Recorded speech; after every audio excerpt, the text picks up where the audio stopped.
Episode 210 The Four Treasures of the Study। मोहित, स्वीटी बस रोने ही वाली थी। वो उस इरिटेटिंग लड़की को कैसे झेल सकती थी?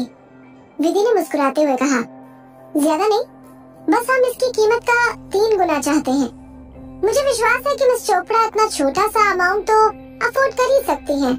और हाँ, मुझे इन पैसों की जरूरत अभी है। मुझे पैसे तुरंत चाहिए, इसलिए आपको इसे आज ही सेटल करना होगा, वरना मुझे लगता है कि मेरे पास सिवाय इसे आपके डैडी या फिर दादाजी के पास भेजने के अलावा और कोई ऑप्शन नहीं बचेगा। मुझे लगता है कि वो तुरंत इसे सेटल कर देंगे। लेकिन अगर चोपड़ा अंकल या दादाजी इसे पे ना करना चाहे तो तब क्या होगा? मोहित अब अपनी हंसी दबाने की कोशिश कर रहा था। विधि ने बड़ी मासूमियत के साथ अपना सर एक तरफ झुकाया और कहा, तो फिर इसे मीडिया में या कोर्ट में या फिर शायद हमें इसे सिर्फ मिस्टर भाटिया को ही भेज देना चाहिए। जस्टिस के लिए एक प्लेटफॉर्म तो होना ही चाहिए ना। हर जगह के नाम के साथ स्वीटी का दिल उछलकर उसके मुंह में आ जाता था। इसे दादाजी के पास भेज देंगे? अरे बाप रे, दादाजी ने तो अभी कुछ समय पहले ही उसे वार्न किया था कि वो विदुषी के साथ कोई खिलवाड़ न करे। अगर उन्हें पता चल गया कि उसने एक बार फिर से विदुषी के साथ कुछ गड़बड़ की है तो वो सच में उसकी चमड़ी उधेड़ देंगे। मीडिया में, कोर्ट में, हे भगवान, चोपड़ा फैमिली की रेपुटेशन की तो बैंक बच जाएगी। और ऐसे में उसके डैडी तो डेफिनेटली उसे जिंदा ही जमीन में गाड़ देंगे। वो ऐसा नहीं होने दे सकती थी, खास तौर पर जब उसकी सबसे बड़ी इच्छा मोहित के साथ शादी करने की है। तो वो ऐसा कैसे होने दे सकती थी? अपने होने वाले ससुर जी के सामने उसका फर्स्ट इंप्रेशन इतना बुरा पड़ना जीते जी मर जाने से भी ज्यादा बुरा होगा। स्वीटी ने विधि को बुरी तरह से घूर कर देखा। ऐसा लगा जैसे उसकी आंखों से आग बरस रही हो। विधि ने उसकी परवाह नहीं की और कहा, मिस चोपड़ा, आपको जल्दी से डिसाइड कर लेना चाहिए, मेरे पास ज्यादा टाइम नहीं है। स्वीटी की आज तक की जिंदगी में सभी ने हमेशा उस पर बहुत भरोसा किया था, लेकिन आज उसे विधि से जीतने का कोई तरीका समझ में नहीं आ रहा था। वो बहुत गुस्से में थी और उसे चिंता भी हो रही थी, लेकिन फिर भी उसे कोई अल्टरनेटिव आइडियाज नहीं आ रहे थे। क्या सच में उसे इस इरिटेटिंग लड़की को अपने पैसे देने पड़ेंगे? स्वीटी ने अपने होठ काट लिए और मोहित की तरफ बड़ी मासूमियत के साथ देखते हुए बोलते हुए रो पड़ी, मोहित, देखो ना, वो मुझे धमका रही है। वो भूल गई थी कि उसके सामने जो मोहित खड़ा था असल में वो उसका मोहित नहीं था, बल्कि वो विदुषी का बॉयफ्रेंड था। और डेफिनेटली वो उसी को प्रोटेक्ट करने की कोशिश करेगा जिससे वो एक्चुअली में प्यार करता था। जब मोहित ने स्वीटी की तरफ देखा तो उसकी आंखों में स्वीटी के लिए दया भर आई। उसने कहा, स्वीटी, सामान तुमने ही तोड़ा है। विदुषी का तुमसे उसकी पेमेंट लेने के लिए कहना गलत नहीं है। तुम जल्दी से उससे माफी मांग लो और उसे पैसे दे दो, तो फिर हम चुपचाप यहाँ से निकल जाएंगे। स्वीटी की किस्मत में जिन लोगों के साथ झगड़ा करना लिखा था, उन लोगों में से उसे क्या सिर्फ विदुषी से ही मिलना था? इसके अलावा इस बार तो गलती भी स्वीटी की ही थी। स्वीटी ने ऐसा तो कभी नहीं सोचा था। वो वहीं पर चुपचाप खड़ी आंसू बहाते हुए अपने होठ काटती रही और बस कुछ सोचती रही। फिर थोड़ी देर बाद उसने कहा, मोहित, तुम बदल गए हो। बदल गया है? अंदर ही अंदर विधि कड़वाहट के साथ हंस पड़ी। स्वीटी, क्या आपको लगता है कि सिर्फ रोने से आपको दूसरों की सिंपैथी मिल सकती है?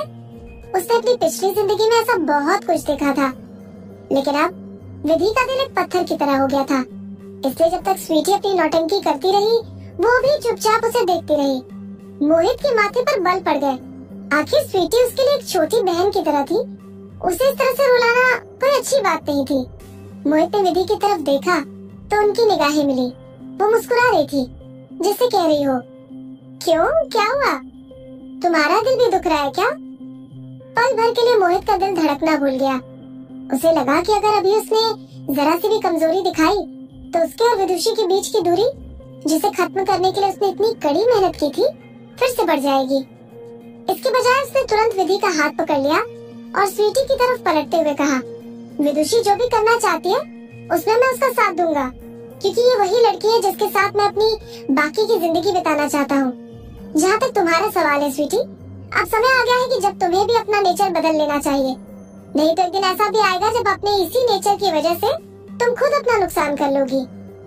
स्वीटी का रोना और सिसकियां और भी ज्यादा तेज हो गई और फिर वो वहाँ से भाग गई। विधि ने उसे बिना कुछ कहे जाते हुए देखा। क्या वो ऐसे ही चली जाएगी? उस समय स्वीटी का डिटर्मिनेशन विधि के मुकाबले कुछ भी नहीं था, लेकिन जब से वो इतने अचानक से चली गई तो विधि को भी चिंता होने लगी कि स्वीटी उसके नुकसान की पेमेंट करेगी भी या नहीं। विधि कंफ्यूज हो गई थी। वो लोगों को सर्वेलेंस वीडियो दिखाने के लिए इधर उधर नहीं जा सकती थी, लेकिन फिर भी अगर वो स्वीटी को परेशान करने के लिए ऐसा कुछ करना भी चाहती, तब भी उसे मोहित के लिए कुछ कंसिडरेशन तो दिखाना ही था, और उनके बीच जैसी भी शांति थी उसे मेंटेन करके रखना था। जिस तरह स्वीटी गई थी, मोहित ने उसकी तरफ देखा और एक ठंडी आह भरी। ये लड़की बुरी तरह से बिगड़ चुकी है। ये तो उसकी किस्मत अच्छी थी जो वो विदुषी से मिली थी, जिसकी जुबान तेज थी लेकिन दिल बहुत नरम था। क्या हुआ अगर उसने एक दिन किसी को थोड़ा भला बुरा कहकर थोड़ा नाराज कर दिया तो? मोहित को चिंता होने लगी। Miss Sharma, mister Bhatia. उस दुकान का स्टाफ अभी भी एक कोने में खड़ा इंतजार कर रहा था। उसने पूछा, क्या आपको अभी भी सर्वेलेंस टेप की जरूरत होगी? जमीन पर बिखरे हुए टुकड़ों को देखते हुए उसने पूछा, क्या मैं इन टुकड़ों को यहाँ से साफ करवा दूं? विधि ने खुद को शांत करते हुए कहा, नहीं, फिलहाल तो हमें सर्वेलेंस टेप की जरूरत नहीं है। और ये टुकड़े, उन कलरफुल टुकड़ों को देखकर विधि की आंखों में आंसू आ गए थे। अब तो ऐसा कोई रास्ता ही नहीं था कि वो इन टुकड़ों को किसी तरह जोड़ सकती और इसे मोहित के दादाजी को दे सकती। मोहित ने ये कहकर उसे उसके ख्यालों से बाहर निकाल दिया। चलो पहले कुछ और खरीद लो, बिल मैं पे कर दूंगा। और अब आपको ऐसा क्यों लगता है कि आपको ऐसा करना चाहिए? विधि ने सांस खींचते हुए हड़बड़ाहट में पूछा। मोहित के दिल में कड़वाहट भर गई। वो हल्के से मुस्कुरा दिया। स्वीटी एक तरह से मेरी बहन है, बस अब मुझे उसका भाई होने के नाते अपना काम करने दो। स्वीटी के सामने तो उसने अपनी गर्लफ्रेंड का फेवर किया और स्वीटी की तरफ आंख उठाकर भी नहीं देखा, लेकिन अकेले में वो उन दोनों लड़कियों के बीच की टेंशन को खत्म करने की कोशिश करते हुए स्वीटी के साथ अपने रिश्ते की बीन बजा रहा था। क्या पता अगर ये सिचुएशन और भी ज्यादा बिगड़ गई तो? विधि और भी ज्यादा फ्रस्ट्रेट हो गई। आप मेरे बॉयफ्रेंड हैं, आपका पैसा मेरा पैसा है। क्या ये कोई अक्लमंदी की बात है कि आपको अपने लिए ही पे करना पड़े? जब उसके मुंह से ये बात निकल गई, तब जरा देर बाद उसे रियलाइज हुआ कि वो कितनी पॉजिटिव साउंड कर रही थी। आपका पैसा मेरा पैसा है से उसका क्या मतलब था? क्या आप सबकॉन्शियसली उसने मोहित को अपना परिवार मान लिया है? पहले तो मोहित हैरानी से उसे देखता रहा, फिर उसके चेहरे पर एक चौड़ी सी मुस्कुराहट आ गई। उसने कहा, हाँ हाँ हाँ, मेरा पैसा तुम्हारा ही पैसा है। वो उसे अपनी तरफ खींचकर उसे अपनी बाहों में लेकर खुशी से झूमना चाहता था। अब उसे इस बात का डर नहीं था कि वो उसके पैसे के पीछे है, बल्कि उसे खुशी थी कि अब वो कंफर्टेबल थी। मेरा पैसा अब तुम्हारी देखरेख में है, अब तुम ऑर्डर करो, ये सब तुम्हारा ही है। दुकान का वो स्टाफ अपनी हंसी रोक के रखने की कोशिश कर रहा था। विधि और भी ज्यादा अपसेट हो गई। मैं हूँ। और धीरे धीरे ये गुस्से में बदल गया। हम स्वीटी के बारे में बात कर रहे थे और बॉटम लाइन ये है कि मैं आपको उसके लिए बलि का बकरा नहीं बनने देना चाहती हूँ। हाँ, अगर तुम ऐसा कहती हो तो ये ठीक है।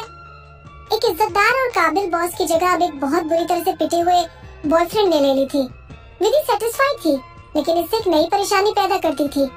अब वो और पैसा कहाँ से लेकर आएगी? ये तो काफी आसान है। मोहित के अंदर का बिग बॉस फिर से अपनी हाई स्पिरिट्स में आ गया था और उसका दिमाग अब काफी तेजी से काम करने लगा था। उसने दुकान के स्टाफ को वो सर्वेलांस फुटेज लेकर आने के लिए कहा और विधि को समझाया। अब हम इसे स्वीटी के दादाजी मिस्टर चोपड़ा को तो नहीं भेज सकते, लेकिन तुम्हें वो आदमी याद है जिससे तुम द बटरफ्लाई के कॉकटेल रिसेप्शन में मिली थी? वो स्वीटी के बायोलॉजिकल फादर हैं। वो स्वीटी से बहुत ज्यादा प्यार करते हैं। मुझे पूरा विश्वास है कि वो इसे अपने तक ही रखने की कोशिश करेंगे और तुम्हें इसकी पेमेंट भी कर देंगे। अच्छा आइडिया है, आई लाइक इट। अपने बॉस की तारीफ करते हुए विधि मुस्कुरा दी। उस दिन वो जिस अधेड़ उम्र के आदमी से मिली थी, वो एक बहुत ही डिसेंट इंसान लग रहा था, सिवाय इस हकीकत के कि उसने अपनी बेटी को बहुत बुरी तरह से बिगाड़ डाला था। हो सकता है कि चीजों को कंट्रोल करने के लिए शायद वो अपनी हार मान लेगा। विधि ने खुश होते हुए उसे वो रिकॉर्डिंग भेज दी और जैसा कि उसे उम्मीद थी, थोड़ी देर में उसके बैंक अकाउंट पे एक खास अमाउंट आ गया था। जो पैसा आया था वो विंड चाइम की कीमत का 3 गुना था और इससे विधि की खुशी भी 3 गुनी हो गई थी। और हाँ, मोहित के दादाजी को गिफ्ट देने का उसका प्लान और भी ज्यादा पक्का हो गया था। इस बार वो फिर से मोहित के साथ थी और उसने एक बड़ा सा विंड चाइम खरीद लिया और ये सोचकर कि स्वीटी उनके लिए नक्काशी किया हुआ बॉक्स लेना चाहती थी, उसने उस विंड चाइम को रखने के लिए खूबसूरत सा नक्काशी वाला बॉक्स भी लेने का फैसला कर लिया था। लड़कियां कितने छोटे दिल की होती हैं, और विदुषी भी कोई एक्सेप्शन नहीं थी। खरीदारी करने के बाद उसने मोहित के साथ अपनी एक सेल्फी ली और उसे सोशल साइट पर पोस्ट कर दिया। इट्स न्यू ईयर, अपने बॉयफ्रेंड के साथ घर जाकर अपने बड़े बुजुर्गों को गिफ्ट देना है। ये कैप्शन छोटा सा था, लेकिन कुछ ही मिनटों में ये बहुत पॉपुलर हो गया। विधि जानती थी कि ये स्वीटी की नजरों के सामने भी आ जाएगा। स्वीटी को एक बार फिर से चढ़ाने का आइडिया उसे बड़ा मजेदार लग रहा था।